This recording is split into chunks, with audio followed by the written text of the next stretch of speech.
Hello, I am Arif Irfanullah and this is my final advice video for the June exam. As usual, I have three major points.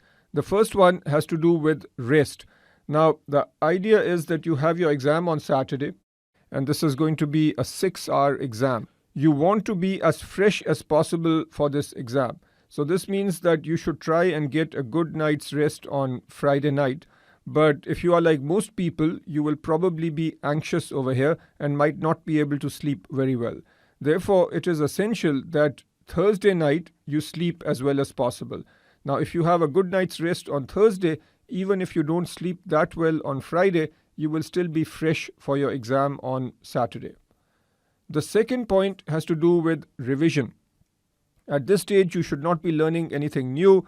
Hopefully, you've done all the past essay exams, the mock exams on the CFA Institute website and so on, because if you are trying to do a difficult exam one day before Saturday and you get something wrong or you don't do well, then that creates unnecessary anxiety and you don't really have time to react.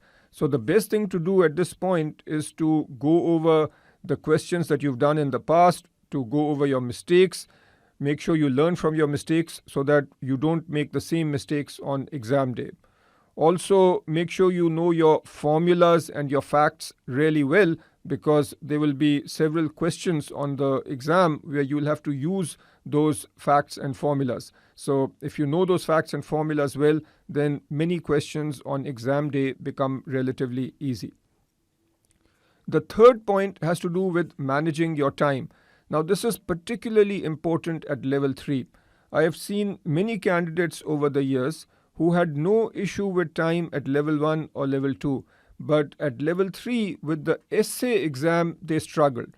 So you need to be careful about this, especially if you are taking the level 3 exam for the first time.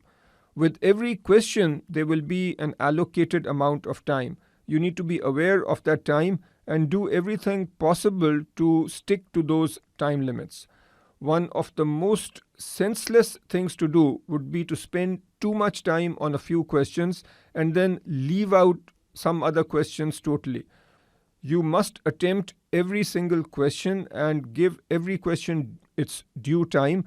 And for every question, you need to write down something sensible. Even if you are not sure of the right answer, at least say something. Because if you leave a question blank, then you get a guaranteed 0 for that question. But if you say something, then you might get some credit. So make sure you manage your time well. Now, if you've not done so already, you can listen to my advice videos on taking the level 3 exam. There I give some suggestions on how to manage time. And also on the CFA Institute website, there are tips on taking the essay exam. Make sure you go over those tips also. So that is it for now. Best of luck on your exam. This is your final major hurdle. I hope you clear this hurdle and get your charter. All the best.